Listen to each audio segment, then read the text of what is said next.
कृष्ण हरे हरे, हरे राम राम राम हरे हरे, हरे कृष्ण कृष्ण कृष्ण हरे हरे.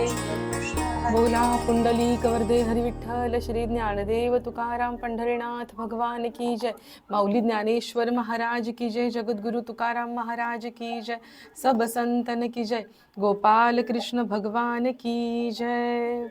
वक्रतुंड महाकाय सूर्यकोटि समप्रभ निर्विघ्नं कुरु मे देव सर्वकार्येषु सर्वदा.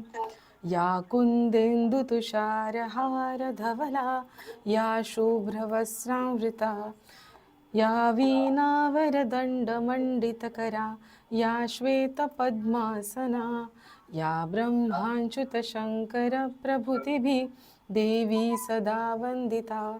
सा मां पातु सरस्वती भगवती निःशेषजाड्यापहा.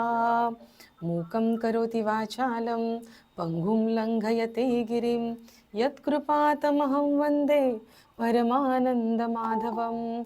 माधुर्यरसकल्लोळां शिवशैत्यैकरूपिणीम् अमृतानुभवार्थाय वन्दे ज्ञानेशनन्दिनी. नमोऽस्तु ते व्यासविशालबुद्धे फुल्लारविन्दाय तपत्रनेत्र येन त्वया भारततैलपूर्ण प्रज्वालितो ज्ञानमया प्रदीपः. ॐ पार्थाय प्रतिबोधितां भगवता नारायणेन स्वयं व्यासेन ग्रथितां पुराणमुनिना मध्ये महाभारतम् अद्वैतामृतवर्षिणीं भगवतीम् अष्टादशाध्यायिनीम् अम्ब त्वाम् अनुसन्दधामि भगवद्गीते भवद्वेषिणीम्. नमितो योगी थोर विरागी तत्वज्ञानी संत तो सत्कविवर परात्पर गुरुज्ञानदेव भगवंत. अखंडमंडलाकारं व्याप्तं येन चराचरं तत्पदं दर्शितं येन तस्मै श्री गुरवे नमः. पुंडलीक वरदे हरी विठ्ठल श्री ज्ञानदेव तुकाराम पंढरीनाथ भगवान की जय. माऊली ज्ञानेश्वर महाराज की जय. जगद्गुरु तुकाराम महाराज की जय. सब संतन की जय. गोपाल कृष्ण भगवान की जय. विठ्ठल विठ्ठल विठ्ठल विठ्ठल विठ्ठल विठ्ठल. रामकृष्ण हरी. माझा आवाज, व्हिडिओ आणि तुम्हाला ज्या पीपीटी आहेत त्या सगळ्या पोचल्या असं मी गृहीत धरते, बरोबर आहे? ओके, ठीक आहे. सो आपण सुरुवात करूया. अजूनही बरीचशी लोक ना प्रार्थना बोलत नाही. आता एवढे सेशन्स झाले, जवळजवळ आपल्याला 2 वर्ष होतील आता येत्या मार्च महिन्यामध्ये या सेशनला. 10 मार्च 24-23 पासून सुरुवात झालेली. 2 वर्ष आत्ता होतील पुढच्या वर्षी 26ला. 24 पासून सुरुवात झाली आहे. तर हे सुरुवातीचे श्लोक ना पाठ असले पाहिजेत. ते ऐकून पाठ होतात आपोआप. मग त्याच्यानंतर ऐकल्यानंतर थोडंसं एकदा केअरफुली बघावं की काय आहे, कसे उच्चार आहेत, नेमकं काय लिहिलेलं आहे, कुठे म आहे, कुठे स्वल्पविराम आहे, कुठे विरामचिन्ह, सगळं एकदा बघावं. मग ते व्यवस्थित क्लिअरिफाय होतं आपल्या माइंडमध्ये आणि असे श्लोक पाठ होतात. ओके, फ्रँकली स्पीकिंग मी कधी श्लोक कुठले पाठ नाही केलेले इथे, ते होतात आपोआप. So be careful. जर कॉन्शियस राहिलो तर ते व्यवस्थित पाठ होतात. याच्यासाठी ना थोडेसे एफर्ट्स नाही म्हणता येणार, थोडं अटेंटिव्ह राहावं लागेल. सो आपण आपल्या सेशनची सुरुवात करूया. कसं असतं माहिती आहे, थोडंसं आता प्रार्थना बोलताच तुम्हा सगळ्यांचा विचार करत होती आणि हे सुचलं. मला सांगा, मला आधी बोलू द्या. ते आपल्या 5वीत मधल्या मुलांना आपण जे दप्तर द्यायचो ते दप्तर आता ते इंजिनिअरिंगला जाताना देतो का आपण? दप्तरं बदलली ना त्यांची, बरोबर ना? पुस्तकं बदलली, दप्तरं बदलली. मग आपण एवढे असे भक्तिदळिद्री का आहोत? कर्मदळिद्री नाही म्हणणार मी, आपण भक्तिदळिद्री का आहोत की आपली दप्तरं म्हणजे जी डोक्यात असतात ती कधी बदलतच नाहीत. की आपण आता श्लोक एवढे येत होते, आता आपल्याला जास्त यायला लागली, आता थोडं जास्त यायला लागले, थोडं जास्त समजायला लागलंय. Not only in behaviour but also in intellectual point of view. का नाही वाढत ना? ते पण वाढलं पाहिजे ना. किती दिवस असं आपण असं हताश, निराश, आम्हाला काही येत नाही, आमचं काही होत नाही, आमच्या पाठांतर होत नाही, असं काहीही नसतं. गीता परिवारामध्ये ताई आहेत, त्यांना विचारा. गीता परिवारामध्ये कितीतरी वय असणारी लोक आत्ता गीतेचं पाठांतर करतात आणि अखंड गीता पाठ करतात. ठीक आहे. सो अगदी तसं नाही झालं, अगदी आपण PhDच्या वर्गात नाही गेलो तरी थोडं थोडं तरी पुढे गेलं पाहिजे ना आपण. ही स्वतःची स्वतःकडून अपेक्षा असली पाहिजे बरं का. माझी नाहीये, माझी कोणाकडूनच काहीच अपेक्षा नाहीये. त्याच्यामुळे स्वतःची स्वतःकडून तरी अपेक्षा असली पाहिजे. असं एक छोटंसं सजेशन, बाकी काय नाही. आपण आपल्या आजच्या सेशनला सुरुवात करूया. अध्याय क्रमांक 7 सुरू झालेला आहे, ज्ञान विज्ञान योग. अतिशय छोटासा पण सुंदरसा अध्याय आहे, ज्याच्यामध्ये भगवंत अध्यात्माचं विज्ञान सांगतो आहे की तुझी प्रकृती, तुझी जे काही तुझं शरीर आहे ते सगळं कशाने बनलेलं आहे, तू नेमका कोण आहेस, ते सगळं भगवंत सांगतोय. वैज्ञानिक दृष्टिकोनातून सांगतोय. जसं एखादं कंपाऊंड एक्सप्लेन करून सांगावं, जसं एखादी केमिकल टेस्ट करावी लॅबमध्ये आणि असं समजा XYZ किंवा ABC कंपाऊंड असतील तर ते वेगवेगळे आपण पृथक्करण करून, वेगवेगळ्या इलेक्ट्रिकल पृथक्करण, केमिकल पृथक्करण किंवा फिजिकल कुठलं पण changes, melting point, boiling point, वेगवेगळे पॅरामीटर यूज करून केमिकल आपण सेपरेट करतो. तसं भगवंत आपल्याला आपण कसे बनलो ते समजावून सांगतो आहे. पण जसं आपण सेशनची सुरुवात करताना आपण एका दृष्टांतापासून सुरुवात करतो, तशीच आपण आजही सुरुवात करूया. तर जे सुरुवात केलेली ना त्याच नोटवरती मी गो अहेड करेन की जसं दप्तरं बदलतात ना मुलांची शाळेमध्ये, किंवा आपण आपली बदलली होती जेव्हा आपण शिक्षण घेत होतो, किंवा संसाराच्या रगाड्यात सुद्धा आपल्याबरोबरची सोबती बदलत जातात, संगत बदलत जाते, सिच्युएशन परिस्थिती बदलत जाते, आपले रोल बदलत जातात. प्रत्येक ठिकाणी आपण अपग्रेड होत जातो किंवा बदलत जातात, हाच शब्द योग्य असेल. अपग्रेड होतं की नाही ते जातं त्याने तपासून बघा. तसंच ना अध्यात्माच्या क्षेत्रामध्ये किंवा आध्यात्मिक ह्याच्यामध्ये जर आपण पदार्पण केलंय तर आपल्यामध्ये ना एक प्रकारचं वैराग्य येणं अपेक्षित आहे, किंवा जे काही आपलं प्रारब्ध आहे निदान ते सहन करण्याची शक्ती तरी आपल्यामध्ये येणं अपेक्षित आहे.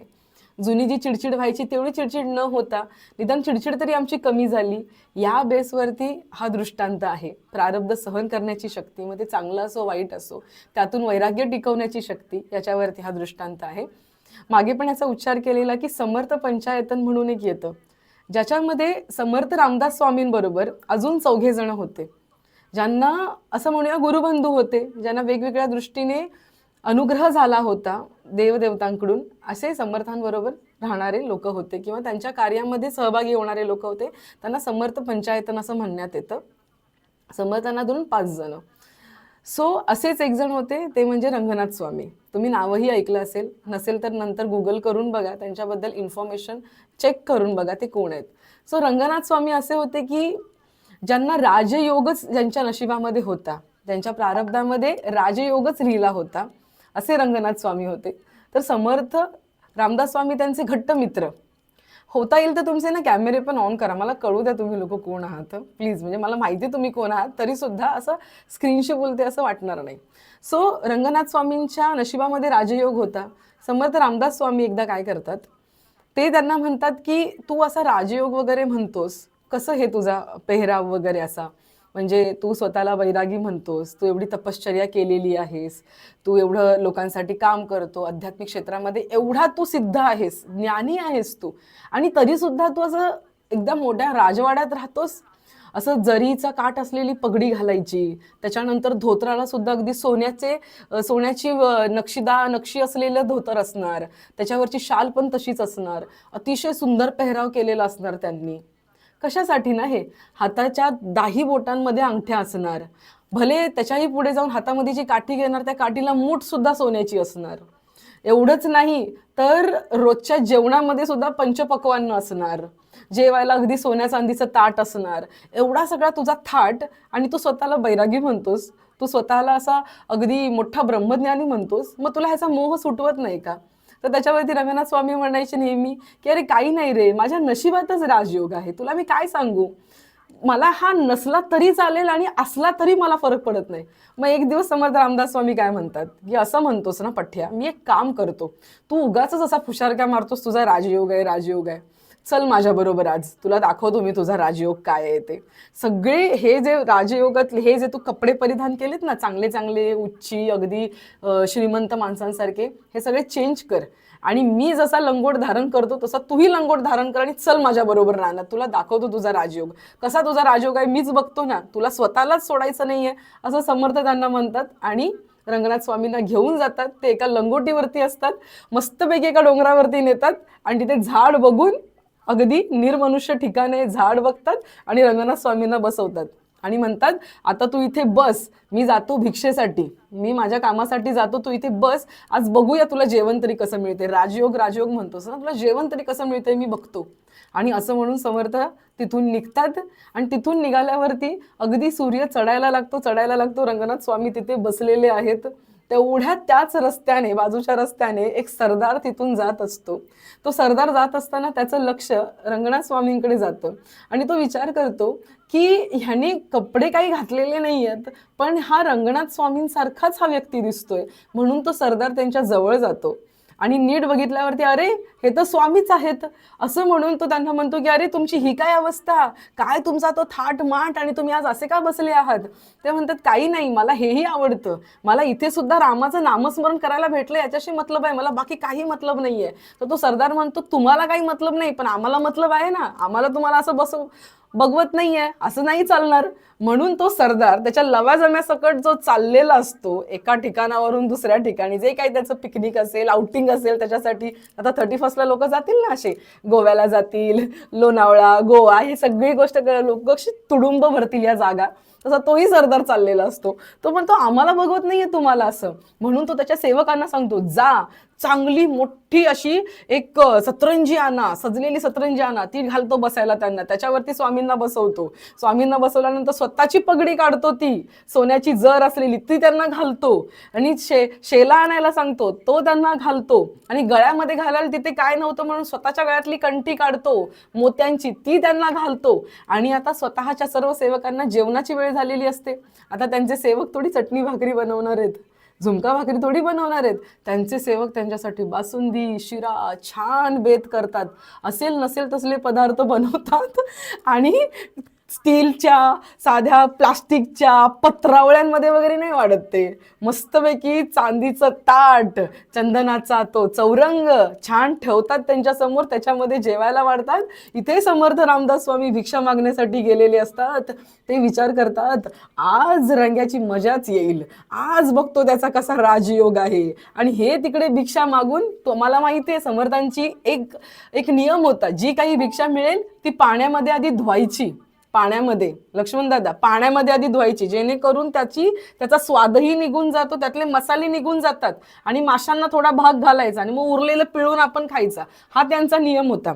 आता दुपारची वेळ, स्वतःचं भोजन झाल्यानंतर समर्थ ते जे धुतलेलं थोडीशी भिक्षा घेतात आणि म्हणतात आता रंग्याला देऊन येतो मी. तो असाच उपाशी बसला असेल, येतात शोधत शोधत, जिथे बसवलंय त्या झाडाखाली येतात आणि लांबून बघतात तर काय, अरे लंगोटीवर सोडून गेलेलो मी ह्याला, हा पुन्हा राजशाही थाटामध्ये बसलेला आहे. आणि समोर बघतायत तर काय, मस्तपैकी खाऊन पिऊन बसलेला आहे अगदी.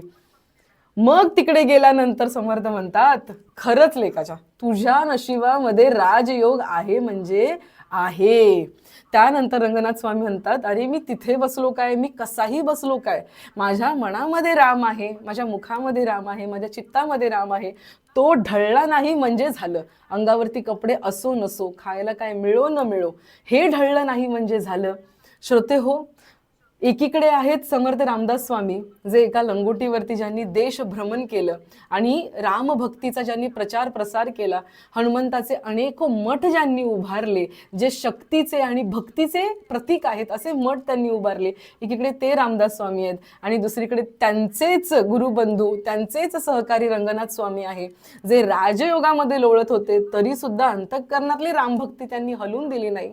आपण सुद्धा हेच लक्षात ठेवायचं. आत्ताच मार्गशीर्ष महिना संपला, उतू नये मातू नये आणि घेतला वसा टाकू नये.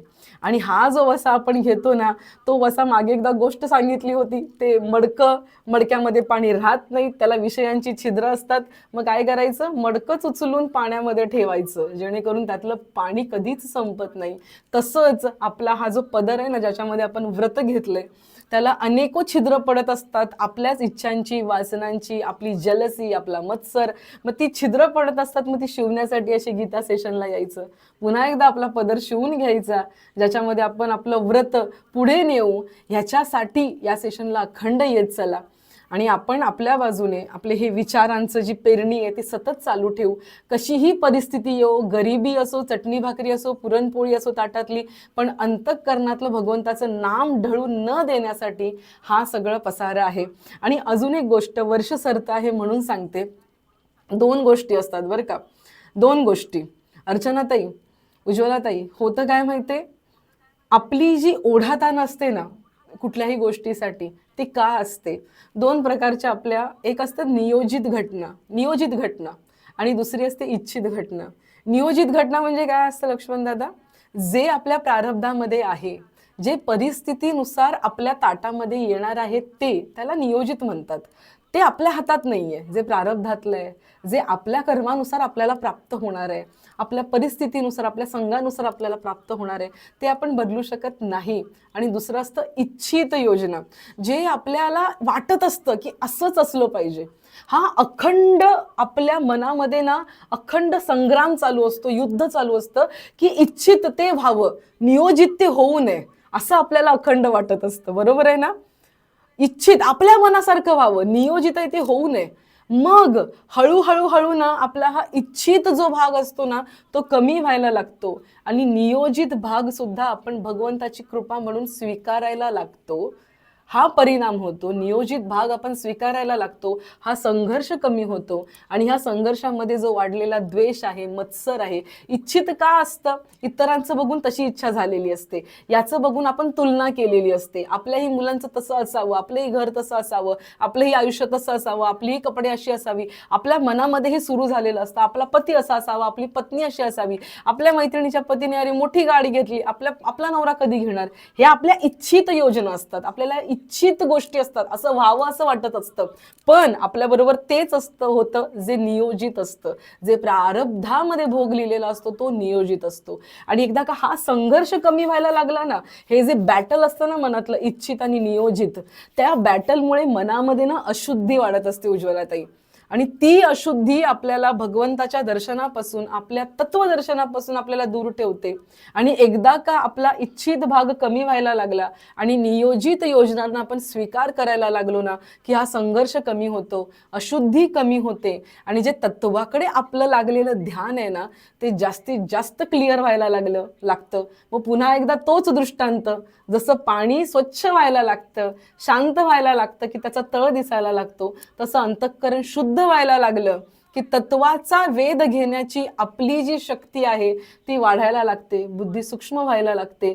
थोडक्यात हळूहळू हळूहळू वैराग्य वाढायला लागतं. यासाठी सगळ्यात प्रथम अंतःकरणातला इच्छित आणि नियोजित या 2 गोष्टींचा संघर्ष आपण कमी केला पाहिजे.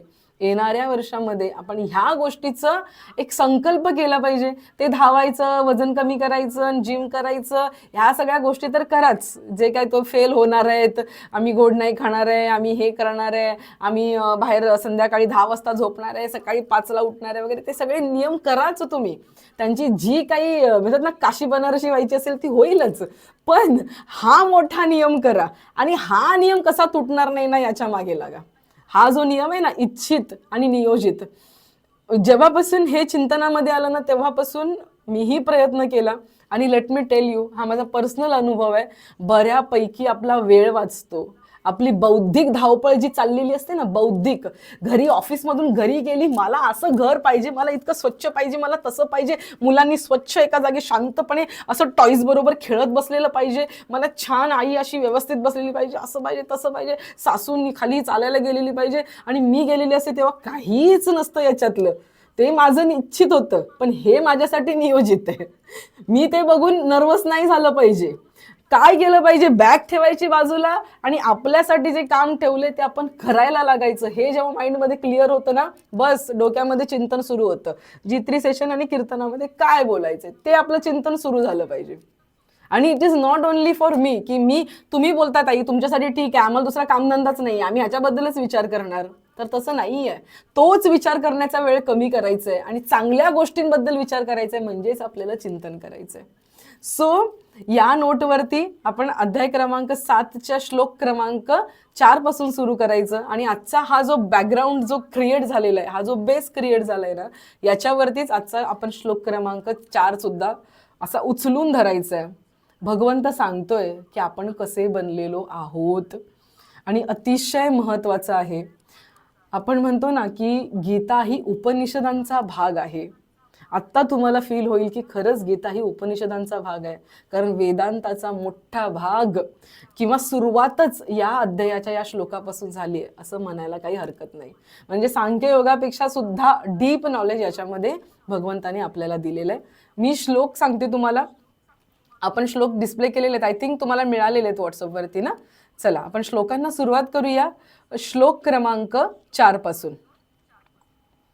ठीक आहे, श्लोक क्रमांक 4 सगळ्यांनी मागून बोलायचंय बरं का, अजिबात हायगाय वगैरे करायची नाहीये. उगाच आपलं देवाने दिलेलं खायचं आणि त्याचंच बोलायला मागे बघायचं, असं नाही चालायचं. चला, भूमिरूपी नलो वायू, पुढे क आणि ख असेल तर अर्धा तो विसर्ग आहे तो अर्धा बोलायचा आहे. भूमिरापो नलो वायू खम मनो बुद्धिरेव च अहंकार इति यम मे भिन्ना प्रकृतिरधष्टधा प्रकृतिरष्टधा. ठीक आहे, सोप्पा आहे, माझ्या मागून बोला. भूमिरापो नलो वायू खम मनो बुद्धिरेव च. भूमिरापो नलो वायू खम अहंकार इति यम मे भिन्ना प्रकृतिरष्टधा.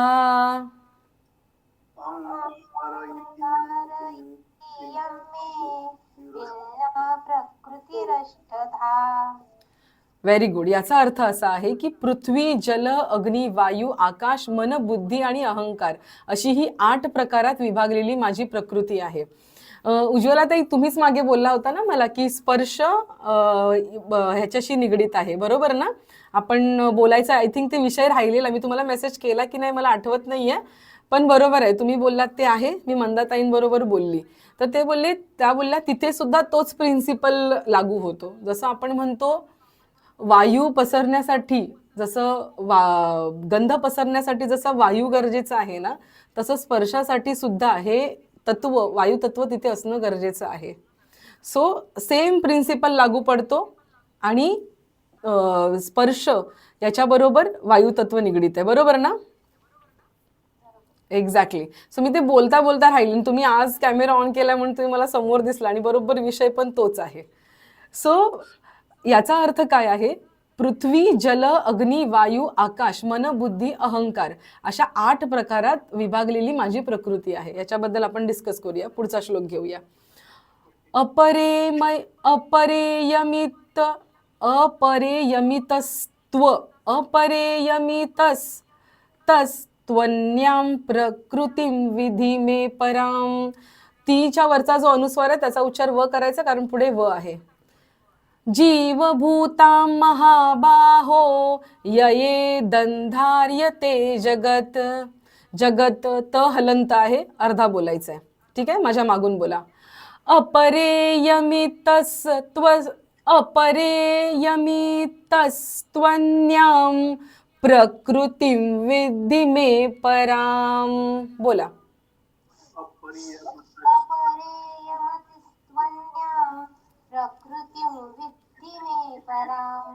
परत एकदा सांगते, इथे ऍक्च्युली मी शब्द फोडून लिहायला पाहिजे होता, अवघड जात आहे. अपरेयमितस, हा स अर्धा बोलायचा आहे. त्वन्याम, ओके. अपरेयमितस्त्वन्याम प्रकृतिं विद्धि मे पराम. बोला. अपरिमित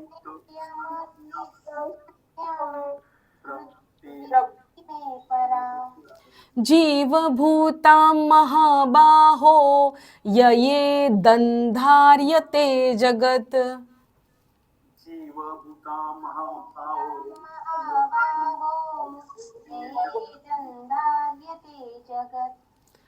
व्हेरी गुड. याचा अर्थ असा आहे की ही 8 प्रकारचे भेद असणारी माझी अपरा आणि अचेतन प्रकृती आहे. आणि हे महाबाहो अर्जुना, हिच्याहून दुसरी जिच्या योगे सर्व जग धारण केले आहे ती माझी जीवरूप म्हणजे परा चेतन प्रकृती असे समज. याच्याबद्दल बोलूया आपण. पुढचा श्लोक घेते मी. श्लोक क्रमांक 6. एतद्योनिनी भूतानी. आता निनी कसा आहे बघा, नी दुसरा आहे तो दीर्घ बोलायचा आहे आणि जो रस्व आहे तो पटकन बोलायचा आहे. एतद्योनिनी भूतानी सर्वाणीत्युपधारय अहं कृत्स्नस्य जगतः. जगतःचा परत प आहे म्हणून अर्धा बोलायचा आहे. प फ असेल तर अर्धा बोलायचा. अहंग, अहंग म्हणजे शंख बोलतो तसा. अहं कृत्स्नस्य जगत प्रभव प्रलयस्ततः. ओके, माझ्या मागून बोला. प्रलयस्तथा, हा नाही बोलायचंय. प्रलयस्तथा. एतद्योनिनी भूतानी सर्वाणीत्युपधारय. बोला. यतो भूता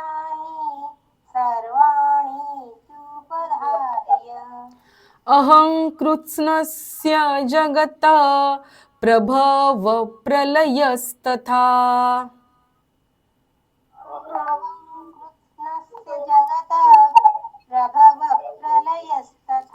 व्हेरी गुड जयश्रीताई, एकदम छान. याचा अर्थ असा आहे की सजीव मात्र या 2 प्रकृतीपासूनच उत्पन्न झाले आहेत आणि मी सर्व जगाची उत्पत्ती आणि प्रलय आहे. अर्थात सर्व जगाचे मूळ कारण आहे मीच, हे तू जाण, असं भगवंत म्हणतोय. श्लोक क्रमांक 7. खूप सुंदर सांगितलं याच्यामध्ये. एकदम कॉन्फिडंट राहायचं. भगवंत आपला आहे आणि तो म्हणतोय तू दुसरा तिसरा कोणी नसून तू माझाच अंश आहेस, हे भगवंत इथे सांगतोय. मत्त मत्त परतरन्नान्यत. तो शब्द आहे ना मधला, तो फोडून वरती लिहिलाय, तो तेवढा वाचा लाल अक्षरातला. मत्त परतरन्नान्यत किंचिदस्ति धनंजय मयि सर्वमिदं प्रोक्तं सूत्रे मणिगणा इव. न बाणातला तसा बोला व्यवस्थित, असं जीभ टाळूकडे गेली पाहिजे. माझ्या मागून बोला. मत्त परतरन्नान्यत किंचिदस्ति धनंजय. बोला.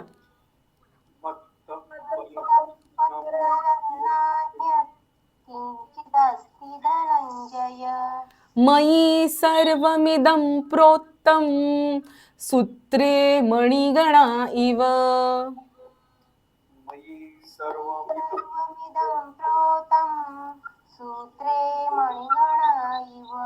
Very good. याचा अर्थ असा आहे की धनंजया, अर्जुना, माझ्याहून निराळे दुसरे कोणतेही परम कारण नाही. हे संपूर्ण जग दोऱ्याचे मणी ओवावे असे माझ्यात गुंफलेले आहे. या श्लोकामध्ये एक शब्द चिंतनासाठी असेल जर तुम्ही प्रवचन कीर्तन करत असाल तर. कारण, परम कारण. परम कारण म्हणजे सर्वोच्च कारण. कारण म्हणजे because of, due to, it's because of this. So complete जीव मात्रा इज बिकॉज ऑफ भगवंत. कारण त्याच्यावरती खूप खुलासेदार बोलता येईल वेदांताच्या दृष्टीने, असा हा श्लोक आहे. चला आपण सुरुवात करूया याच्यावरती. ऐका बरं का. आता जर तुमच्याकडे वही आणि पेन असेल ना तर थोडंसं लिहून घ्या, म्हणजे ना तुमच्या लक्षात येईल. नेहमी तुम्ही ऐकलं असेल की विद्या, स्पेशली स्वामी विवेकानंद किंवा असे जे मोठे वेदांती होते त्यांच्या भाषणामध्ये, प्रवचनामध्ये हा शब्द तुम्ही ऐकला असेल. काय शब्द आहे की पराविद्या आणि अपराविद्या, असं ऐकलं असेल. अगदी त्याप्रमाणे इथे सुद्धा भगवंत सांगतायत की पराभक्ती आणि अपराभक्ती, पराप्रकृती आणि अपराप्रकृती. आपला अध्याय कुठला चालला आहे? ज्ञान विज्ञान योग. याच्यामध्ये भगवंत सांगतायत आपल्याला की नेमकं तुझं रूप काय आहे. तर आपलं रूप सांगण्यासाठी म्हणजे आपण जीव कशाचे बनलो आहोत हे सांगण्यासाठी भगवंत बोलतायत. याचा अर्थ ते विद्या सांगत नाहीयेत, परा अपरा विद्या नाही सांगत आहेत, परा अपरा भक्ती नाही सांगत आहेत, ते परा आणि अपरा प्रकृती सांगतायत. हा विषय लक्षात घ्या. एकदम सोप्पा आहे अर्चनाताई, असं नाही की आता अरे वेदांत वगैरे काय समजत नाही असं नका डोक्यात घेऊ. एकदम सोप्पा आहे. कशाचा बनलेला आहे? चहा पावडर, साखर, आवडत असेल तर अद्रक आणि पाणी मेन टाकावं लागेल तर चहा बनेल. बरोबर आहे? अगदी त्याप्रमाणे जीव कशाचा बनलेला आहे हे भगवंत सांगतायत. कशाचा बनलेला आहे? दोन गोष्टींचा, दोन प्रकृतींचा जीव बनलाय. एक म्हणजे आता इथे प्रकृती आणि पुरुष नाही बघायचं बरं का उज्ज्वलाताई. प्रकृती आणि पुरुष असं बघायचंच नाही, फक्त प्रकृती. कारण पुरुष सुद्धा प्रकृतीच्या अखत्यारीतच येतो. ठीक आहे? ती जी मोठी प्रकृती त्याच्यामध्येच पुरुष येतो. प्रकृती दोन प्रकारची, एक आहे अपरा प्रकृती, दुसरी आहे परा प्रकृती. अपरा प्रकृती म्हणजे काय? पंचमहाभूत. आपण कशाचे बनलो? आपलं शरीर कशाचं बनलेलं आहे? पृथ्वी, आप, तेज, वायू आणि आकाश. बरोबर आहे? ह्या पंचमहाभूतांचं बनलेलं आहे. आणि त्याच्याबरोबर तीन गोष्टी लागलेल्या आहेत: मन, बुद्धी आणि अहंकार. याच्यामध्ये चित्त नाही घेतलेलं आहे. का बरं चित्त घेतलं नसेल? कारण मनाचं जे काही दुसरं कार्य आहे ते चिंतन, ते चित्त त्याच्यामध्ये इन्क्लूड होतं, म्हणून चित्त हा शब्द घेतला नाहीये. म्हणून या तीनच गोष्टी घेतल्या. कुठल्या? मन, बुद्धी आणि अहंकार. ठीक आहे? तर किती गोष्टी झाल्या? 5 पंचमहाभूत आणि या तीन गोष्टी. याला म्हणतात अष्टधा प्रकृती. अष्टधा प्रकृती, आठ प्रकारची ही प्रकृती आहे. 8 प्रकृती. ठीक आहे? पंचमहाभूत आणि या तीन गोष्टी, मन, बुद्धी आणि अहंकार. आता याच्यामध्ये एक गोष्ट लक्षात घ्या, जी पहिली 5 आहेत ना पंचमहाभूत, त्या सगळ्याचा आपण अनुभव घेऊ शकतो. पृथ्वी आपण बघू शकतो, पृथ्वी, जमीन, आपली माती. आपला रंग कसा आहे? आपला रंग मातीसारखाच आहे की नाही? म्हणजे पृथ्वी. आपले शरीर कशाचं बनलंय? पृथ्वीचं. पार्थिव म्हणतात ना, पार्थिव देह म्हणजे जो पृथ्वीचा देह बनलेला आहे तो. आप आहे त्याच्यामध्ये, पाणी आहे त्याच्यामध्ये अग्नी आहे आपल्या शरीरामध्ये, वायू आहे, सगळे घटक आहेत आपल्यामध्ये. हे सगळे बाह्यांगाने आपण बघू शकतो, याचा अनुभव घेऊ शकतो. ह्याच्यातलं पाणी आपण बघू शकतो, ह्यातला वायूचा अनुभव घेऊ शकतो, सगळ्याचा अनुभव घेऊ शकतो. पण मन, बुद्धी आणि अहंकार याचा अनुभव आपण थोडंसं सूक्ष्म व्हायला लागतो तेव्हा घेतो. बरोबर आहे ना उज्ज्वलाताई, शारदाताई? बरोबर आहे ना? थोडं आतमध्ये पेनिट्रेट करून आतमध्ये गेल्यावरती, जर तुम्ही G3 सेशनला बसणार नाही तर तुम्ही या गोष्टीचा विचार पण करणार नाही. मन, बुद्धी, अहंकार याचा विचार पण करणार नाही. तर या 8 गोष्टींपासून पण त्याचा आपण अनुभव घेतलेला आहे. भले सूक्ष्म असतील पण आपल्याला मन माहिती आहे, आपल्याला आपली बुद्धी माहिती आहे, आणि आपणच मी करतो हे आपल्याला त्याची जाणीव सुद्धा आहे. बरोबर आहे की नाही? म्हणजे ह्या ज्या गोष्टी आहेत या देहाशी संदर्भात गोष्टी आहेत. तर या गोष्टी 8 गोष्टी, याला अष्टधा प्रकृती असं म्हणतात. यालाच अपरा प्रकृती असं म्हणतात. काय म्हणतात? अपरा प्रकृती. बरं? आता परा प्रकृती म्हणजे काय आहे? परा प्रकृती या सगळ्या गोष्टी यांचं चलनवलन कशाने होत आहे? त्या चेतनेमुळे होतंय. तर त्या चेतनेला, जी चेतना प्रवाहित होते त्या चेतनेला म्हणतात परा प्रकृती. काय म्हणतात? परा प्रकृती. तर जीव कशाचा बनलेला आहे? जीव कशाचा बनलेला आहे? या 8 अपरा प्रकृती आणि एक जी परा प्रकृती आहे त्याच्यापासून आपला संपूर्ण जीव बनलेला आहे. आता तुम्ही म्हणाल ताई आत्मा कुठे आला याच्यामध्ये? ऐका बरं का, ब्रह्म आत्मा याच्यामध्ये आला नाही. मग तुम्ही म्हणाल ताई आमच्यामध्ये आत्मा नाहीये का? आता नीट माझं ऐका. नामस्मरण कोण करतं? जरा विचार करा, नामस्मरण कोण करतं? आपण जर नाम घेत असू, कोण करतं आपल्यातलं नामस्मरण? थोडं सूक्ष्मात जाऊन विचार करा बरं का सगळ्यांनी. नामस्मरण कोण करतं? आपली जीभ नामस्मरण करते, आपलं मुख नामस्मरण करतं मुख. पण मुख स्वतःहून बोलतं का नाम? रामकृष्ण हरी, रामकृष्ण हरी, रामकृष्ण हरी. मन, बुद्धी, अहंकार यातलं कोणी नामस्मरण करतं का? अजून थोडे पापुद्रे उलगडत गेलं ना तर लक्षात येतं की जो जीव आहे ना, जो जीव, जी चेतना ऐका बरं का, ह्या सगळ्या गोष्टी इथे उभ्या आहेत. अष्टधा प्रकृती आणि चेतना इथे उभी आहे, पण ती जी चेतना आहे ती शरीराशी निगडीत आहे.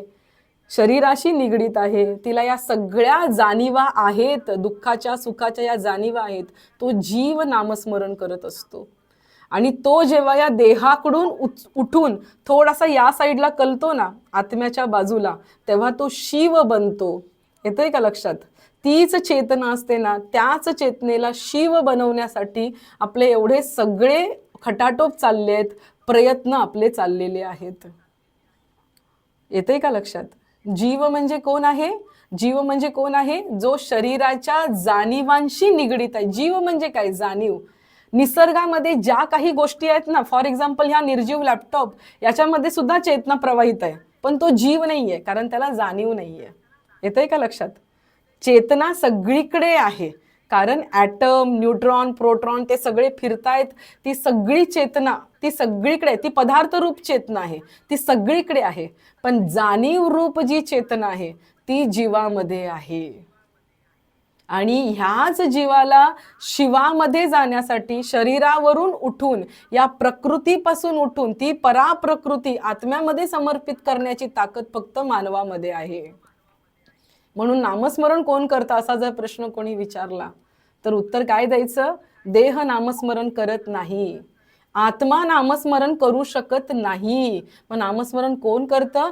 जीव नामस्मरण करतो. जीव म्हणजे कोण आहे? ती जी जाणीव या अष्टधा प्रकृती बरोबर निगडीत आहे, जिला दुःखाची सुखाची जाणीव आहे, ती नामस्मरण करते.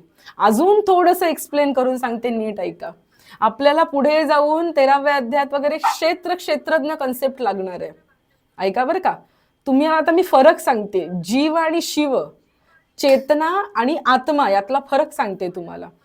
ही जी चेतना जी आपण जडामध्ये धरले ना, आता ही जी चेतना आपण ती प्रकृतीमध्ये जी धरले ना, ही जी चेतना आहे ना, ती चेतना इथे क्षेत्रज्ञ आहे. लक्ष्मण दादा क्षेत्रज्ञ आहे. ज्योतिताई, क्षेत्रज्ञ म्हणजे कोण? क्षेत्रज्ञ म्हणजे कोण? ज्याच्या जाणीवा शरीराशी निगडीत आहे, त्याचं क्षेत्र ठरलेलं आहे, हे शरीर त्याचं क्षेत्र आहे, म्हणून तो क्षेत्रज्ञ आहे. आत्मा कोण आहे? साक्षीदार आहे. आत्मा कोण आहे? साक्षीदार आहे. या दोघांमधला फरक काय आहे? दोघंही एकच आहेत, दोघंही एकच आहेत. पण तो क्षेत्रज्ञ कधी आहे? आता तुम्ही इथे सगळे आहात, म्हणजे किंवा एखाद्या घटनेच्या ठिकाणी तुम्ही उपस्थित आहात आणि ती घटना जर तुमच्याच घरातल्या लोकांबरोबर घडतीये, तर तुम्ही मानसिक दृष्ट्या त्या घटनेबरोबर निगडीत आहात. तुम्हाला हुरहुर लागले, कसं होईल, काय होईल, तुम्ही त्याच्यामध्ये इन्व्हॉल्व्ह आहात, आपण त्याच्यामध्ये इन्व्हॉल्व्ह आहोत, म्हणजे आपण तिथे क्षेत्रज्ञ म्हणून काम करतोय. या शरीरामध्ये घडणाऱ्या घटना आहेत, पृथ्वी, आप, तेज, वायू, या प्रत्येकाची एक एक प्रकृती लिहिलेली आहे. गोड खाणाऱ्याला गोडच का आवडतं? कारण त्याच्यामध्ये तशा प्रकारचे कंपाऊंड आहे, DNA आहे, अनेको प्रकारचे स्राव जे आहेत, अनेको प्रकारचे केमिकल कंपाऊंडिंग जे आहे, त्याच्यानुसार त्याची प्रकृती ठरलेली आहे. आणि ती जेव्हा तो क्षेत्रज्ञ ज्यावेळेस ह्या प्रकृतीशी निगडीत असतो ना, तो क्षेत्रज्ञ असतो, त्यावेळेस तो जीव असतो. पण ज्या वेळेस तो डिटॅच व्हायला शिकतो, देहे बुद्धी ते आत्मबुद्धी करावी, जसा तो डिटॅच व्हायला लागतो ना, तसा तो साक्षीदार व्हायला लागतो. आता साक्षीदार आणि क्षेत्रज्ञामध्ये फरक काय आहे? साक्षीदार त्या घटनांमध्ये इन्व्हॉल्व नाहीये, त्याला नाही फरक पडत काय चाललेलं आहे. येतंय का लक्षात अर्चनाताई? त्याला फरक पडत नाही काय चाललेलं आहे, कारण तो डिटॅच्ड आहे त्याच्यापासून. आता तो फक्त साक्षीदार आहे. रस्त्यावर काहीतरी घटना घडली, दुसऱ्याचं ऍक्सिडेंट झालंय किंवा दुसऱ्याचं भांडण झालंय, दोन लोकांची भांडणं चाललेत, एक बाईकवाला एक कारवाला, दोघांची भांडणं चाललेत. ना बाईक माझी आहे ना कार माझी आहे, ना कारवाला माझ्या ओळखीचा आहे ना बाईकवाला माझ्या ओळखीचा आहे. मी कोण आहे? साक्षीदार आहे. तर आत्मा कसा आहे? साक्षीदार आहे. पण क्षेत्रज्ञ ज्यावेळेस आपण बनतोय, आपण सध्या कोण आहोत? क्षेत्रज्ञ आहोत. का? कारण या शरीराशी निगडीत ज्या काही गोष्टी घडतायत त्या सगळ्या गोष्टींमध्ये आपण इन्व्हॉल्व आहोत, आपण इन्व्हॉल्व आहोत. जर सोपी गोष्ट आहे बरं का अर्चनाताई, सोपी गोष्ट आहे. कशासाठी अध्यात्म? मोक्षासाठी अध्यात्म. कशासाठी मोक्ष? दुःखापासून मोक्ष, दुःखापासून मुक्ती. का दुःखापासून मुक्ती? कारण सुख दुःखाच्या या हेलकाव्यांमध्ये खूप हाल होतात. कोणाचे? जीवाचे. मग मुक्ती पाहिजे. मग कशी पाहिजे मुक्ती? मुक्ती पाहिजे ना, चेतनाच काढून टाकली, मरून जा, संपला ना प्रश्न, जाणीवच संपली. पण मरणं हा उपाय आहे का त्याच्यावरचा? येतंय का लक्षात तुमच्या? तुम्ही म्हणाल ताई मरण, अरे ताई आम्ही आधीच दुःखात आहे, त्यात तुम्ही आम्हाला मारून टाकायची वार्ता करताय. मरण हा उपाय नाही. मग कसा? मग मोक्ष. म्हणून त्या क्षेत्रज्ञाला साक्षीदार बनवायचं आहे. म्हणून तुकाराम महाराजांचा मी अभंग पाठवला. कुठला? दुःखाचे ते मूळ पाहिले शोधून आणि दुःखाची कारण जन्म घेणे. पुढे पुढे तुम्ही श्लोक वाचलात तर तुमच्या लक्षात येईल काय काय म्हणतायत. तुम्ही अभंग वाचला की नाही? अभंग पाठवला तुम्हाला मी. जन्माचे ते मूळ पाहिले शोधून दुःखाची कारण जन्म घ्यावा. लक्ष्मण दादा, इथे मृत्यू दुःखदायक नाहीये, फक्त इथे जन्मच दुःखदायक आहे. का जन्म दुःखदायक आहे? ऐकावर का नीट शारदाताई. जी चेतना प्रवाहित होते ना अर्चनाताई, जी चेतना प्रवाहित होते आणि ही जी अष्टधा प्रकृती आहे ना आपली, ती चेतना आणि अष्टधा प्रकृती याच्यामध्ये किती वैमनस्य आहे बघा. पाणी आणि अग्नी एकत्र राहू शकतो कधी? नाही राहू शकत. वायू आणि अग्नी कधी एकत्र राहू शकत नाही. पृथ्वी या सगळ्यांबरोबर एकत्र राहू शकत नाही. पण आपलं हे शरीर असं बनलेलं आहे. आता ज्या ज्या महिला आहेत त्या चांगले अनुभव घेऊ शकतात, स्वतःवरून नाही आपापल्या मुलांवरून. तो जो मांसाचा गोळा आपल्या शरीराच्या बाहेर येतो, त्या ज्याला आपण असं नीट पारखून बघतो ना, त्या पार्थिवामध्ये, त्या पार्थिव शरीरामध्ये ही पंचमहाभूत जी एकमेकांबरोबर कधीच राहू शकत नाहीत, ती सगळी एकत्र कोंबलेली आहेत. ती सगळी एकत्र कोंबून त्याच्यामध्ये चेतना घातलेली आहे. म्हणजे आपल्याला त्याच्यामधून प्रवाहित केलेलं आहे. म्हणून जन्म दुःखदायक आहे. येतंय का लक्षात? आणि या सगळ्या केऑसमुळे संत म्हणतात की हा जो दुःखाचा जन्मच आहे ना, तो जन्मच आम्हाला नको ना. जो दुःखाचा कारण जो जन्म आहे तो जन्मच आम्हाला नको. आपल्या संसारिकांना काय वाटतं? आपल्याला काय वाटतं की मृत्यू दुःखदायक आहे. पण नाही, संतांना पक्क माहितीये मृत्यूपेक्षाही जन्म दुःखदायक आहे. का जन्म दुःखदायक आहे? कारण जन्म म्हणजे अशा वेगवेगळ्या लोकांचं जणू काही लग्न लावून दिले जी लोक एकत्र राहूच शकत नाहीत. आता सगळ्यांना चांगलं कळेल. अशा लोकांचं लग्न लावले की जे एकत्र राहूच शकत नाहीयेत. अहो, पित्त आहे, वात आहे, या सगळ्या गोष्टी एकत्र आपल्या शरीरामध्ये अशा कोंबून घातलेल्या आहेत.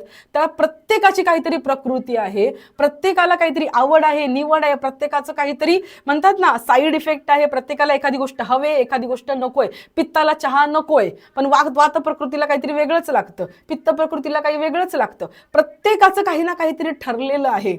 बघा ना, तुकाराम महाराज म्हणतायत पाप पुण्य करून जन्म येतो प्राणी. हे वाक्य काढून टाका. पाप पुण्य तर आपण बऱ्याच वेळा डिस्कस केल्या, परत पण बोलू आपण. रजतम सत्व आहे ज्याचे अंगी, ह्या तिन्ही गोष्टी याच्यामध्येच आहेत. याच गुन्हे जगी वाया गेला, याच गुणांनी जगामध्ये वाया गेलेलं आहे. माझं अरे माझ्यामुळे झालंय. गीता सेशन का होते? मी करते ना म्हणून होतंय. हे काय आहे? रजोगुण आहे. रजोगुण आहे हा. करणारच नाही. काय हे लोक जॉईनच होत नाहीत. एवढेच लोक जॉईन होतात, एवढे लोक ग्रुपला आहेत, करतच नाही. तुम्ही काय समजलं मला? तमोगुण आहे. येतंय का लक्षात? असू द्या, कोणी येऊ दे न येऊ दे, आपलं कर्तव्य करणं आहे. हा सत्वगुण आहे. कळतंय का तुम्हाला? सत्व, रज, तम याच्याही पलीकडे जाऊन तुकाराम महाराज काय म्हणतायत, याच्याही पलीकडे जायचंय ना. पण सगळ्यात बेस्ट कोण आहे? सत्व. सत्वाचे सामर्थ्य करावा परमार्थ अहिर्निशी. येतंय का लक्षात? हा अभंग प्रकृतीचा जो हे एक्सप्लेन करणारा जो श्लोक आहे गीतेचा, याच्याशी कनेक्ट होतो. आणि आपल्याला कनेक्ट का करायचा तो कनेक्ट अर्चनाताई? नुसता श्लोक बोलत असताना जर निरूपण देताना मी नुसतं तुम्हाला श्लोकाचा अर्थ सांगितला आणि पुढे गेली तर अर्थ नाही, त्याला कन्क्लूड केलं पाहिजे ना. पिक्चरमध्ये हिरो येतो, हिरोईन येते, जे काही गोंधळ घालायचे ते घालतात, पण शेवटी काहीतरी होतं ना. गुड एंड बॅड एंड होतो ना, बॅड एंड. आणि नसेल तर परत सिक्वेल काढावी लागते, सिरीज 2, एक दुसरा एपिसोड काढावा लागतो. बरोबर आहे की नाही? येते की नाही लक्षात? तसं कन्क्लूड करण्यासाठी हा अभंग अत्यंत महत्वाचा आहे. थोडा वेळ हा अभंग अत्यंत महत्वाचा आहे कन्क्लूड करण्यासाठी. येतंय लक्षात? सो भगवंत आपला जो जीव, आपला जो देह जन्माला येतो, तो देह सुद्धा या अष्टधा प्रकृतींनी बनलेला असतो. आणि या देहापासून कसा बनलेला आहे हा देह? अष्टधा प्रकृती आणि अपरा प्रकृती आणि परा प्रकृती याच्यापासून हा देह बनलेला आहे. ज्ञानेश्वर माऊली याच्यावरती फार सुंदर ओवी सांगतात. मला ना फार कौतुक वाटतं. म्हणजे खोटं नाही बोलणार, खोटं बोलतच नाही असं पण म्हणा, प्रवचनात तर अजिबात नाही, इतर ठिकाणी ठीक आहे. कौतुक काय वाटतं माहितीये? एवढं चिंतन केलं ना, मला ना समजत नव्हतं. म्हणजे मला डोक्यात होतं की हा जीव आहे आणि हा शिव आहे, आणि परा आणि अपरामध्ये आत्मा येतच नाही. मला हे एक्सप्लेन कसं करू मी, याच्यामध्ये ब्रह्म आत्मा येतच नाही, एक्सप्लेन कसं करू. आणि नंतर मग ओव्या म्हटलं, आता ओव्या पण आपण अभ्यास केला पाहिजे. पहिली ओवी वाचली आणि माऊलींनी कन्सेप्टच क्लिअर केली. माऊली म्हणतात, या आठांचे जे साम्य अवस्था, कोणाची आठाची? पंचमहाभूत, मन, बुद्धी आणि अहंकार याची, बरं का. या आठांची जे साम्य अवस्था, ते माझी परमप्रकृती पार्था, ती माझी परमप्रकृती आहे पार्था. तिने नाम व्यवस्था जीवो ऐसी, त्याची व्यवस्था मी केली आहे. त्याच्या व्यवस्थेचं मी नाव दिलंय काय? जीवो ऐसी, जीव असं मी त्याला नाव दिलंय. ज्ञानेश्वर माऊलींनी जीवाची व्याख्या केली आहे. काय जीवाची व्याख्या केली आहे? माझी ही जी अष्टधा प्रकृती आहे आणि त्याच्यानंतर माझी जी परम प्रकृती, पराप्रकृती, या सगळ्यांचा मिळून जो बनतो, जो काही हा गोळा बनतो ना, त्याला जीव असं म्हणतात. जे जडा ते जीववी, चेतने ते चेतवी, मना करवी मानवी, शोक मोह. बघा, जे जडा ते जीववी, आपण कोण जड आहोत ना. आता हा माऊस मी इथे ठेवून गेली, आज इथे ठेवला मी, उद्या सकाळी आली, कोणी हलवला नाही तरी मला तो इथेच भेटणार आहे. पण माणसाला बसवा बघू, तो दिसेल का एकाच ठिकाणी? नाही ना. जे जडाते जीववी, ही पंचमहाभूत जड आहेत, त्यांचं सुद्धा चलनवलन करायला लागतं. कोण? जीव. चेतने ते चेतवी, चेतनाचे अंगातली, पण ती चेतना सुद्धा चेतवण्यासाठी जीव कारणीभूत आहे. चेतना चेतवण्यासाठी जीव कारणीभूत आहे. मना करवी मानवी, मानवामध्ये जे मन आहे त्याच्यानुसार कार्य करवतो. कुठलं कार्य करवतो? शोकमोह, शोकमोहाचं कार्य तो करवतो. पै बुद्धीच्या अंगी जाणणे, बुद्धी जाणून घेते, मन शोकमोह करतं. बघा बरं का माऊली काय लिहितात, बुद्धीच्या अंगी जाणणे, ते जिये जवळिकेचे करणे, जिया अहंकाराचे नि विंदाने जगचित धरिजे. जी काही चेतना आहे ती प्रकट स्वरूपात येते जीवाच्या रूपाने. येतंय का लक्षात? जी काही चेतना आहे प्रवाहित होते, ब्रह्म प्रवाहित होत आहे ना. आपण शिकलो ना गेल्या अध्यायामध्येच, सगळीकडे ब्रह्म भरलेलं आहे. ते ब्रह्म स्वरूपामध्ये येतं, मूर्ती स्वरूपामध्ये येतं. कोणाच्या साह्याने? जीवाच्या साह्याने, म्हणजे आपल्या साह्याने. जीव म्हणजे कोण आहे? अष्टधा प्रकृती म्हणजे अपरा प्रकृती, आणि परा म्हणजे चेतना. हे सगळे एकत्र येऊन ती चेतना देह धारण करून येते. मनाच्या साह्याने भावनांना उत्पन्न करते, बुद्धीच्या साह्याने जाणीव उत्पन्न करते, आणि अहंकाराच्या साह्याने या जगाला धारण करते. इथे जे आपण क्वांटम फिजिक्स म्हणतो ना, क्वांटम केमिस्ट्री, आता मी इथे बसली आहे, माझ्यासाठी घर हे जग माझ्यासाठी नाही आहे. आपण जिथे नाही ते जग आपल्यासाठी नाही, हे क्वांटम फिजिक्स सांगतं. तेच इथे ज्ञानेश्वर माऊली सांगतात, अहंकाराच्या साह्याने आपण जग धरले. हा विषय इतका डीप आहे ना की मी असा नाही एक्सप्लेन करू शकत. म्हणजे अहंकाराच्या साह्याने तुम्ही जे म्हणता ना की हे मी आहे किंवा हे माझ्यासाठी आहे, तेच गोष्ट तुमच्यासाठी असते. तुम्हाला एखादी लांबची बहीण असेल, भाऊ असेल, that do not exist for you. तुमच्यासाठी तो माणूस एक्झिस्टन्समध्ये नाही आहे. कळतंय का तुम्हाला? जी गोष्ट आपण इथून विचार करतो तीच गोष्ट आपल्यासाठी एक्झिस्टन्समध्ये आहे. आणि हे दिसणारं जग आहे ना, ते कोणाच्या ना कोणाच्या तरी डोक्यामध्ये आहे, म्हणून ते जग दिसतंय. This is a science, this is a science. आणि ज्ञानेश्वर माऊली याच्याबद्दल भाष्य करतात. मला कौतुक यासाठी वाटतं, जिथे भगवान श्रीकृष्णांची वाणी सुद्धा 4 श्लोकांवर गप्प बसते ना, तिथे ज्ञानेश्वर माऊली लक्ष्मणदादा एक्सप्लेन करतात, this is a science. What you think, only those things exist. ज्याचा तुम्ही विचार करता फक्त त्याच गोष्टी एक्झिस्टन्समध्ये. तुम्ही म्हणाल हा टेबल आम्ही नाही विचार केलाय, तू नाही केला, दुसऱ्या कोणीतरी केलेला आहे. येतंय का लक्षात? तर त्याच्या विचारामध्ये, म्हणून तो तिथे एक्झिस्ट करतोय. इथे माऊली म्हणतात, जिया अहंकाराचे नि विंदाने जगची धरिजे. अहंकार म्हणजे काय? बुद्धीचं पुढचं कार्य अहंकार आहे. त्याने तो धारण करून धरलेला आहे, धारण केलंय, म्हणून ही पृथ्वी एक्झिस्टन्समध्ये आहे. हे सूक्ष्म प्रकृती कोडे, जे स्थूळाची अंगा घडे, तै भूतसृष्टीची पडे टाकसाळ. खूप सुंदर आहे ही सूक्ष्म प्रकृती. कौतुकाने स्थूल प्रकृतीच्या परिणामास जेव्हा पावते, सूक्ष्म प्रकृती कोण आहे? चेतना. ती स्थूल प्रकृतीच्या रूपाने बाहेर येते. कोणाच्या? जीवाच्या रूपाने. जीवाचं गुणगान करतात ज्ञानेश्वर माऊली. तेव्हा प्रणीव वर्गरूपी नानी पाडण्याचे टाकसाळ सुरू होते. म्हणजे पुढे जाऊन चतुर्विध ठसा, तुम्ही परत वाचू शकता, अंडज, स्वेदज, जरायुज, उद्भिज, अशा विविध जीवांची उत्पत्ती होते. कशापासून? अष्टधा प्रकृती आणि चेतना यांच्या साह्याने अनेको जीव उत्पन्न होतात. होती 84 लक्ष थरा, येरा मिती नेनी जे भांडारा, भरे आदिशून्याचा गाभारा, नाणे यांसी. हे सगळं आदिशून्य जे आहे ते या अनेको जीवांपासून बनलेलं आहे. पण आपली कशी भूमिका असली पाहिजे, आपली कशी भूमिका असली पाहिजे याच्या मागे सगळ्यांनी कन्फ्यूज होऊ नका. जीव कशाचा बनलाय हे भगवंताने एवढंच सांगितलेलं आहे. जीव कशाचा बनलेला आहे, अपरा आणि परा प्रकृतीपासून बनलाय. संतांची भूमिका कशी असते किंवा आपली भूमिका कशी असली पाहिजे तेच ब्रह्म भरलेलं आहे. ते फक्त दृश्य स्वरूपामध्ये आलं जीवाच्या रूपाने. ठीक आहे, ही बांगडी आहे, ही सोन्याची आहे. मी इथे हात लावला, मी इथे हात लावला ह्या बांगडीला. कुठे हात लावलाय मी, तुम्ही जर नीट बघितलं तर मी सोन्याला हात लावलेला आहे. बरोबर आहे, मी बांगडीला हात लावलाय का, नाही, मी सोन्याला हात लावलाय. बरोबर आहे ना. अगदी त्याप्रमाणे हा जो जीव आहे, हा जीव आहे का, नाही, तो ब्रह्मच आहे. तो फक्त प्रकृतीच्या संपर्कात आला म्हणून तो जीव रूपाने आपल्याला प्रतीत होतोय. ही भूमिका फक्त संतांची आहे, एवढं लक्षात ठेवलं पाहिजे. आपण अजून थोडं एक्सप्लेन करते. ही बांगडी घेऊन मी सोनाराकडे गेली, त्याला म्हटलं काय हो ही डिझाईन मला पसंत नाही पडली हो, मला अजून वेगळी डिझाईन करून द्या. तो बोलतो त्यात काय एवढं, अहो डिझाईन काय बघताय, सोन्याची आहे ते महत्वाचं आहे ना. त्याला डिझाईन नाही समजत. सोनाराला कधी डिझाईन समजते का, नाही. सोनाराला काय समजतं, सोनं.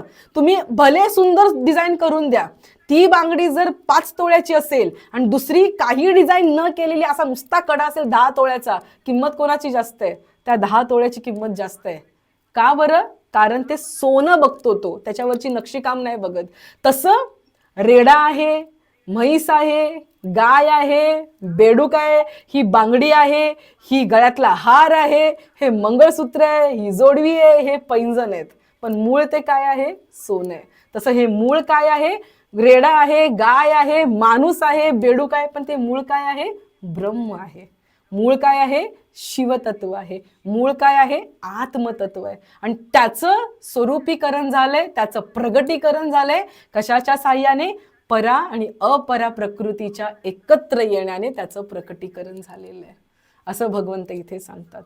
त्यामुळे जर तुम्ही आता इथून पुढे कधी ऐकलं अष्टधा प्रकृती, घाबरायचं नाही. अष्टधा प्रकृती म्हणजे पंचमहाभूत, मन, बुद्धी आणि अहंकार, याला म्हणतात अपरा प्रकृती.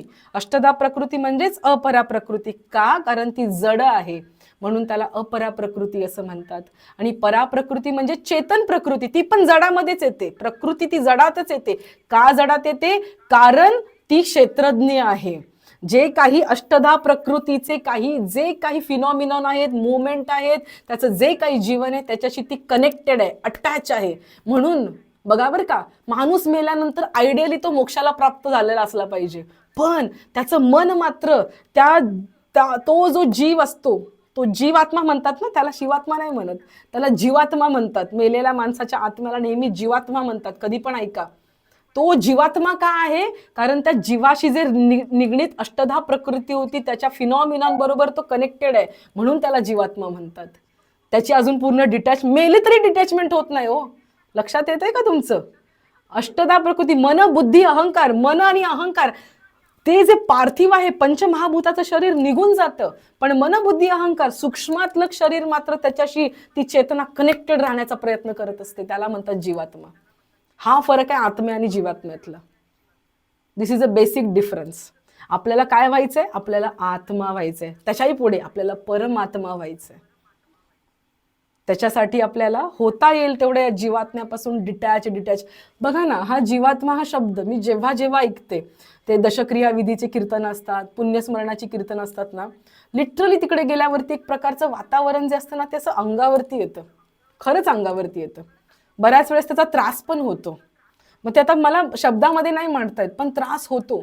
एक वेगळ्या प्रकारची निगेटिव्हिटी त्या वातावरणात भरलेली असते. तो जीवात्मा असतो ना, त्याची ती ताकद असते. त्याच्या इच्छा, आकांक्षा, निगेटिव्हिटी जे पूर्ण नाही झालं त्याच्या मागची जी तळमळ असते ना, ती त्या वातावरणामध्ये भरून राहिलेली असते स्पंदनांच्या रूपाने.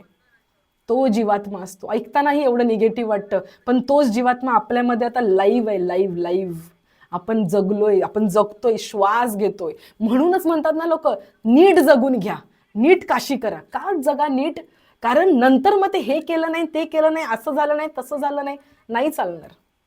एक मोठा श्रीमंत माणूस, त्याच्याकडे खूप पैसे होते आणि त्याच्या दारामध्ये यम असा उभा राहिला, असा यम उभा राहिला रेड्यावरती बसून. आता बोलला चल तुझी वेळ संपली. तो म्हटला माझ्याकडे खूप पैसा आहे, खूप पैसा आहे, हे घे तुला 2-5 करोड, पण मला फक्त एका दिवसाचा वेळ दे. यम म्हणाला अजिबात नाही, तू 5 करोड का अख्ख्या पृथ्वीचं राज्य दिलंस तरी तुला मिळणार नाही. अरे फक्त एका तासाचा वेळ दे, थोडेसे कागदपत्र राहिलेत, कोणाच्या नावावर काय करायचं ते लिहायचं राहिले, थोडा वेळ दे. यम म्हणतो अजिबात नाही, शक्यच नाहीये, तू पृथ्वीचं राज्य दिलंस तरी तुला मी वेळ देऊ शकत नाही. तो म्हणतो एका सेकंदाचा वेळ दे, बायकोला आय लव्ह यू बोलायचं राहिले तेवढं तरी बोलून येऊ दे. तो म्हणतो तुला एका सेकंदाचा पण वेळ मिळणार नाही.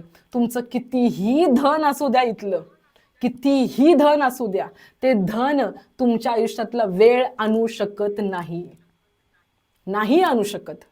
त्यामुळे ह्या जीवात्मा जो म्हणतात ना, मेल्यानंतर त्या जीवात्म्याला कशी शांती मिळायची, त्या मेल्यानंतरच्या जीवात्म्याला सोडा, आत्ताच या जीवात्म्याला शांती द्या. कारण त्याच्याकडे कर्म करण्याची ताकद आहे, त्याच्याकडे भोग घेण्यासाठी हात आहे, डोळे आहे, पाय आहेत. भोग घ्या, मोकळे व्हा, संपवून टाका विषय. निदान वैरागी तरी व्हा, नाही तर भोगून तरी संपवा, काहीतरी एक करा, पण मुक्त व्हा, शांत व्हा. मुक्त पुढचा शब्द आहे, मी नेहमी एकच शब्द वापरेन, समाधानी व्हा, शांत व्हा. काही असं वाटलं ना, कधी पण ना असं चेक करायचं, कधी पण सिरियल बघत बसलोय ना तर नुसतं सिरियल नाही बघत बसायची, मनात चेक करायचं, मला काही खावंसं वाटते, मी करते बरं काय, मला काही खावंसं वाटते, उत्तर नाही आलं तर बेस्ट, शाबासकी. मला काही असं स्पेशल घालावंसं वाटते, कुठे जावंसं वाटते, उत्तर नाही आलं ना की बास खुश. आणि जर उत्तर आलं ना की मला हे खावंसं वाटते, अजिबात थांबायचं नाही, तिथल्या तिथे डायरेक्ट बनवून खायचं, नाही तर काहीतरी व्यवस्था करायची. झोमॅटो तर आहेच आता, करा झोमॅटो बिमॅटो काही करा, खाऊन मोकळे व्हा. पण उत्तर नाही आलं पाहिजे बरं का. प्रत्येकाची क्लुप्ती प्रत्येकावर आहे. तुम्ही म्हणाल ताई तुम्ही हे फारच असं म्हणजे विध्वंसक वाक्य बोलताय की ते खा मग ते हे करा मग ते करा. कसं आहे माहितीये, तुम्हाला नाही खा म्हटलं ना तर ते तुम्ही मेल्यावरती खाण्यासाठी तडपडाल, कळते का. त्यापेक्षा जिवंतपणी खा, काय करायचं ते करा, पण मोकळे व्हा. आणि जोपर्यंत नाही उत्तर येत नाही ना तोपर्यंत थांबायचं नाही. पण एक लक्षात ठेवा, करून बघा प्रयोग, मी करून बघितलेले आहेत प्रयोग. खूप खावंसं वाटतं, खाऊन बघितलंय, मन मारून बघितलंय, खाण्याची प्रकृती कमी होते. मन मारणं पण योग्य उपाय नाहीये, मग काय करायचंय, नामस्मरण वाढवायचंय. ज्ञानेश्वरी नाही ना वाचली, माझी 4 दिवस चिडचिड वाढणार आहे, मला पक्क माहिती आहे शारदाताई. दिस इज एक्सपेरिमेंटल, हे एक्सपेरिमेंट केलेलं आहे, स्वतः हे एक्सपेरिमेंट करून बघा. उगाच आभाळातल्या गोष्टी नाही. अध्यात्म म्हणजे रोज माळ ओढणं हे अध्यात्म नाही, काय बदल घडतोय म्हणून खरं अध्यात्म अवघड आहे. इथे जगाला नाही नुसतं समाज प्रबोधनकार असे वागावे, हातात बांगड्या घालाव्या, तमकं करावं, हे नाहीये. तू काय करतोयस आतमध्ये, स्वतः चेक कर, हे अध्यात्म आहे. काय करतोयस, छोट्या छोट्या गोष्टी. बाथरूम मध्ये सुद्धा जो प्रामाणिक असतो ना तो खरा आध्यात्मिक आहे. बाथरूम मध्ये सुद्धा जो घाण काम करत नाही ना तो खरा आध्यात्मिक आहे. तिथे तुमच्या विचारावर कंट्रोल पाहिजे. कंट्रोल म्हणण्यापेक्षा तिथे तुम्ही विचार मुक्त राहता आलं पाहिजे, इतकं तुम्ही शुद्ध आपलं अंतःकरण झालं पाहिजे. त्या स्टेजला जाऊन पोचायचंय. त्यासाठी समर्थांचा खूप सुंदर ओवी आहे, समजले आणि वर्तले, समजले आणि वर्तले तेच भाग्य पुरुष झाले. काय म्हणतात समर्थ रामदास स्वामी, हे काय करतोय आपण, समजून घेतोय शारदाताई. अभंग एका कीर्तनात समजून सांगून होत नाही, अभंग जगण्यासाठी आयुष्य कमी पडतं, लक्षात घ्या. समजले आणि वर्तले तेच भाग्य पुरुष झाले, या वेगळे जे उरले ते करंटे पुरुष. समर्थ रामदास स्वामी नेहमी स्ट्रिक्ट बोलतात. म्हणून ज्ञानेश्वर माऊलींच्या मला कुशीत जायला आवडतं आणि समर्थ रामदास स्वामींच्या मला तालमीत जायला आवडतं. समर्थ रामदास स्वामी बापाच्या भूमिकेत येऊन ना अशी काठी वाजवून सांगतात, समजले आणि वर्तले तेच भाग्य पुरुष झाले, जे उरले ते सगळे करंटे. तू करंट आहेस का नाही, मग समजून घे आणि त्याप्रमाणे वर्तन कर. मूर्खासारखा वागू नकोस. नामस्मरण करतोयस, कोण नामस्मरण करते शोधून काढ. तू करतोयस, जीभ करते, तोंड करते, मन करते, बुद्धी करते, कोण नामस्मरण करते शोधून काढ. समजून घे, त्यानुसार आचरण कर, तोच भाग्य पुरुष आहे. अन्यथा तू मूर्ख आहेस असा त्याचा अर्थ आहे. इतकं सुंदर आहे समर्थांचं जे काही वचन आहे, प्रत्येक वचन त्यांचं सुंदर आहे. म्हणून त्याच्यामध्ये आय थिंक मी तुम्हाला आज फोटोमध्ये ना अजून एक गोष्ट पण पाठवली. त्याच्यामध्ये एक समर्थांचा जे अभंग आहेत त्यातलं एक हे पाठवलंय मी तुम्हाला, काही ओळी पाठवल्यात काही. हे कशासाठी पाठवलंय? नवीन वर्ष सुरू होते, यासाठी मी सेशन सुद्धा आज थोडं लवकर सुरू केलं. नवीन वर्ष सुरू होते, ज्या वेळेस ना संध्याकाळच्या वेळेस दिवाबत्ती कराल ना, शुभं करोतीचं वय गेलं आता, शुभं करोती कल्याणम ते झालं आता आपलं, ते मुलांचं आहे. आता आपण पुढच्या पातळीला गेलं पाहिजे. ठीक आहे, त्यामुळे संतांच्या एक एक गोष्टी इन्क्लूड करत जा. एखाद्या वेळेस विश्व प्रार्थना, आता विश्वात्मके देव एखाद महिना ती करायची, दुसऱ्या महिन्यात दुसरी करायची, आणि कधी ना कधीतरी समर्थांची ही प्रार्थना नक्की इन्क्लूड करा. प्रार्थना म्हणून ती लागा. कोमळ वाचा दे रे राम, विमळ करणी दे रे राम, प्रसंग ओळखी दे रे राम, धूर्त कळा मज दे रे राम, अंतर पारखी दे रे राम, बहुजन मैत्री दे रे राम, विद्या वैभव दे रे राम, उदासीनता दे रे राम, मागो नेने दे रे राम, मज न कळे ते दे रे राम, तुझी आवडी दे रे राम, दास म्हणे मज दे रे राम. आपल्याला मागता येतं देवाकडे एवढं चांगलं? नाही ना. कधीतरी समर्थांची ही वचनं बोलावी. त्यांचं जे लिखाण आहे, मला हे दोन संत जीवाच्या पलीकडे प्रिय आहेत. मी जसं आता बोलली, ज्ञानेश्वर माऊलींच्या कुशीत जावं, ती माऊली आहे, आणि समर्थांचे काठीचा आवाज मात्र ऐकत राहावा. हे सगळे अभंग त्यांच्या काठीचा आवाज आहे, जे आपल्याला शिकवते कसं वागायचंय. मनाचे श्लोक शिकवतात कसं वागायचंय आपल्याला. अत्यंत सुंदर आहे. आणि हे वाचत असताना तुमच्यासमोर वाचले म्हणून डोळ्यात अश्रू न येता मी शांत बसले. तुम्ही कधीही हे एकांतात वाचा, हात जोडा न जोडा, तुम्ही कुठल्याही अवस्थेत असाल, आणि हे तुम्ही फक्त मनापासून बोला. आपली सगळी कर्म आपल्याला दिसायला लागतात, आणि स्पेशली वाईट कर्म आपल्याला दिसायला लागतात, आणि असं वाटायला लागतं दे रे राम, दे रे राम. अरे भगवंता, माझ्याकडे ह्या गोष्टी नाहीच आहेत रे. उदासीनता मज दे रे राम. अजूनही चित्त विचलित होते, लोकांचं चांगलं बघितल्यावर अजूनही चित्त विचलित होते. कसले आम्ही आध्यात्मिक. ह्या गोष्टी समजून घ्या, सूक्ष्मामध्ये चला, स्वतःच्या आतमधला प्रवास सुरू करा. किती दिवस काशी करायची, पंढरपूरची यात्रा करायची, काही चुकीचं नाही, पण या यात्रा कशासाठी आहेत? शरीराने जेवढे घरापासून तुम्ही दूर जाणार ना, तेवढे मनामध्ये तुम्ही देहापासून दूर जावं, ही अपेक्षा, यासाठी या यात्रा आहेत. पण त्या होत नाहीत. आपण तिकडे जाऊन सुद्धा झोपण्यासाठी सोलापूरची चादर विकत आणतो. ह्या गोष्टी आपण करतो तिकडे जाऊन सुद्धा. म्हणून सगळ्यात सुंदर जगातली जागा कुठली असेल ना, ना हिमालय आहे ना काशी आहे. जगातली सगळ्यात सुंदर जागा तुमच्या घरातला कोपरा आहे. ह्याच्या पलीकडे कुठलीच जागा सुंदर नाही आहे. बस तो कोपरा गाठायचा, अंतःकरणाची सगळी भूमिका आपण बघायची. झालं गेलं वर्ष गंगेला मिळालं, येणारं वर्ष भगवंता फक्त तुझ्यासाठी आहे.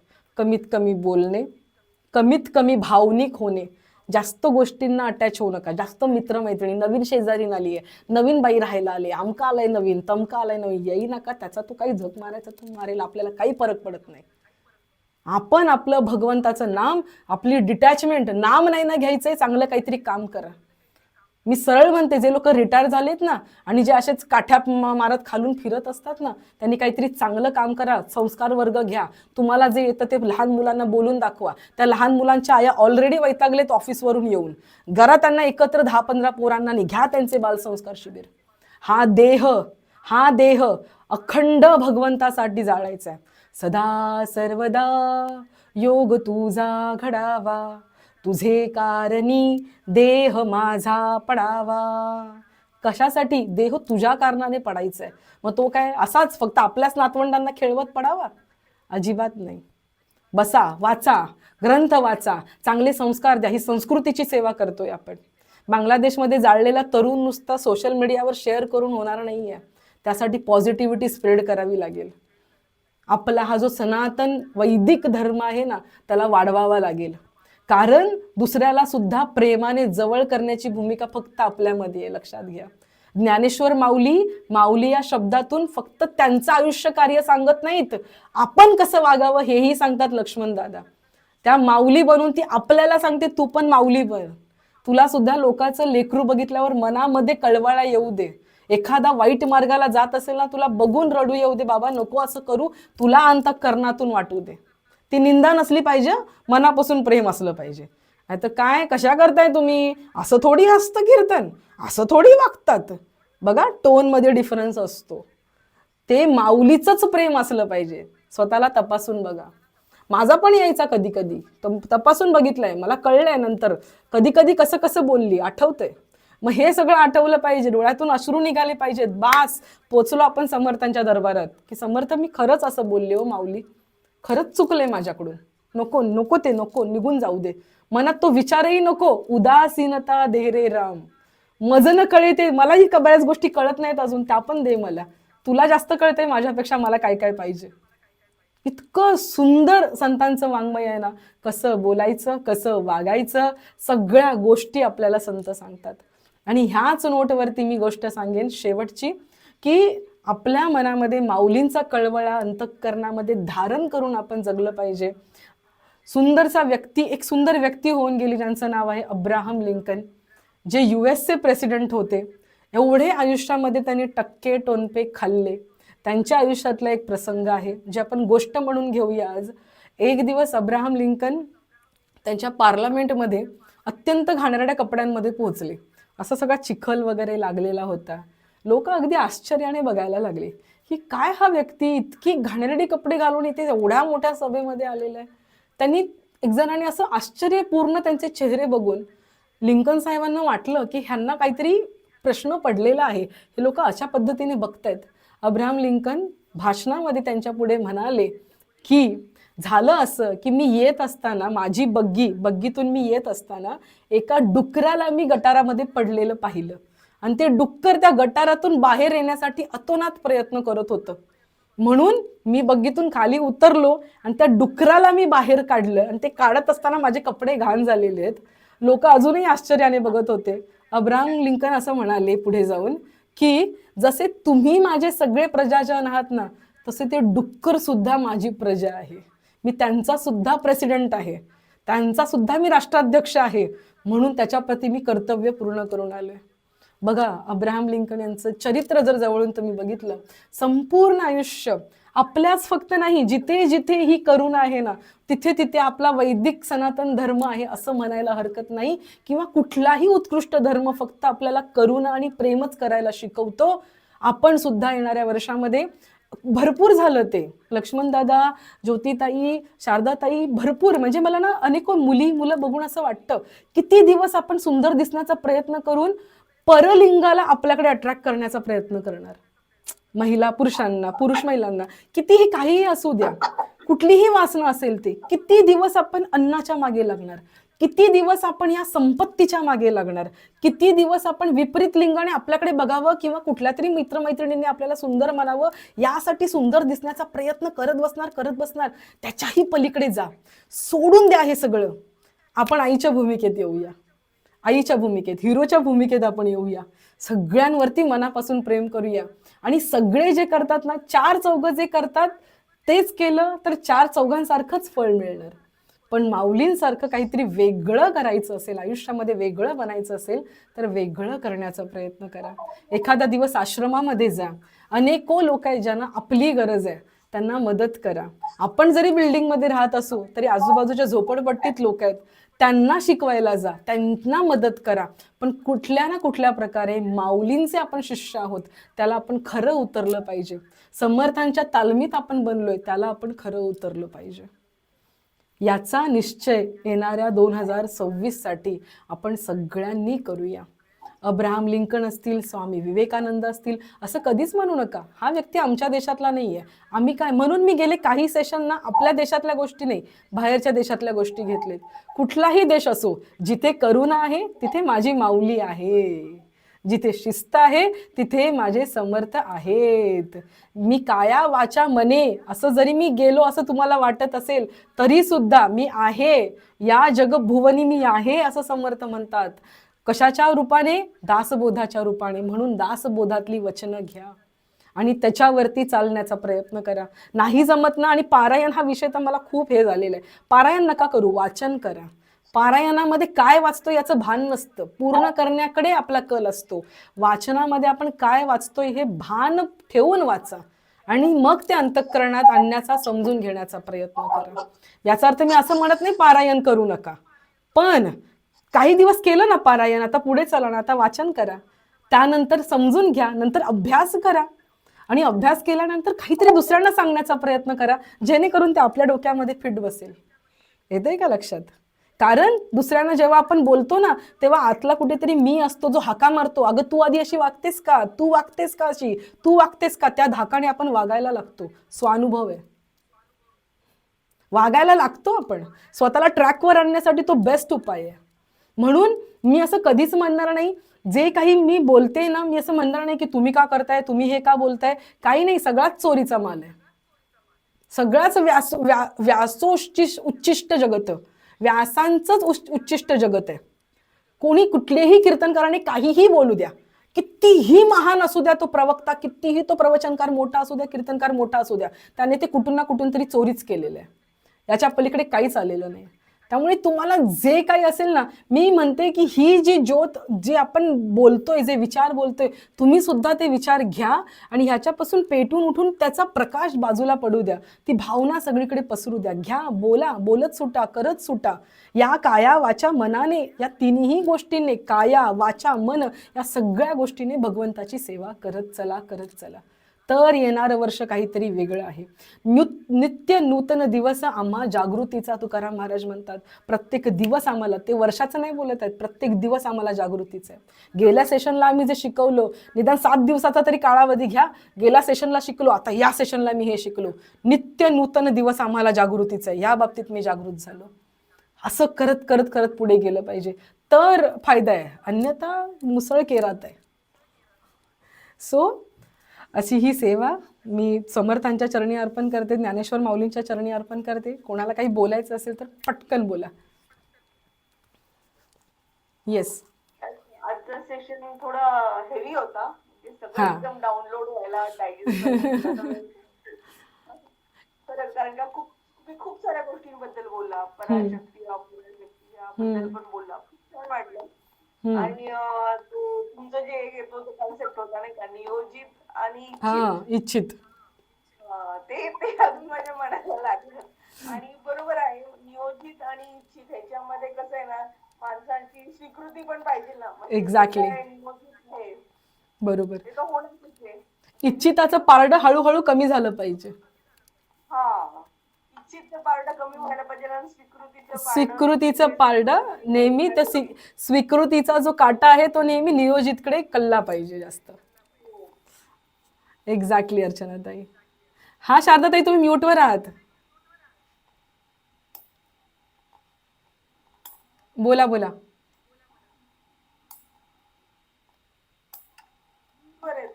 हा, मी तुम्हाला अनम्यूट नाही करू शकत, अनम्यूट करा ना शारदाताई.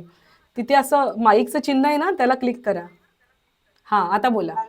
हा, झालं, बोला बोला बोला, येतंय ऐकू. म्हणलं थोडं भाऊक झालं थोडं या सेशन मध्ये. भाऊक झालं. समर्थ येणार, माऊली येणार, तिथे भाऊक होणार. बरोबर आहे. एखादी जरी त्या नाही वाचली ना, तर खरोखर चैनच पडत नाही. चैनच पडत नाही, सगळंच बिघडतं, रोजचे व्यवहारच बिघडतात, सगळं बिघडतं. खरंय खरंय. प्रार्थना तुम्ही शेअर करा ना ग्रुपमध्ये. काय काय शेअर करू? ते प्रार्थना जी तुम्ही म्हणाला रामदास, ती नाही केलीये का? शेअर केलेली केलीये का? हा हा हा. कनी कोमल वाचा दे रे राम खूप सुंदर आहे मागणं. बाप रे, इट्स माय फेवरेट. म्हणजे खूपच सुंदर आहे ते सगळं. मला समर्थांचं ते वाङ्मय खूप आवडतं, जबरदस्त आहे सगळं. आणि पुढचं सेशन जे आहे ना, ते 31 डिसेंबर आहे. आणि मी एवढी पण क्रूर नाही आहे की तुम्हाला सगळ्या 31ला असं या बसा सेशन करूया. आणि कीर्तन पण आहे, त्याच्यामुळे पुढचं सेशन आपण घेणार नाही आहोत. आपण डायरेक्ट नवीन वर्षात भेटणार आहोत.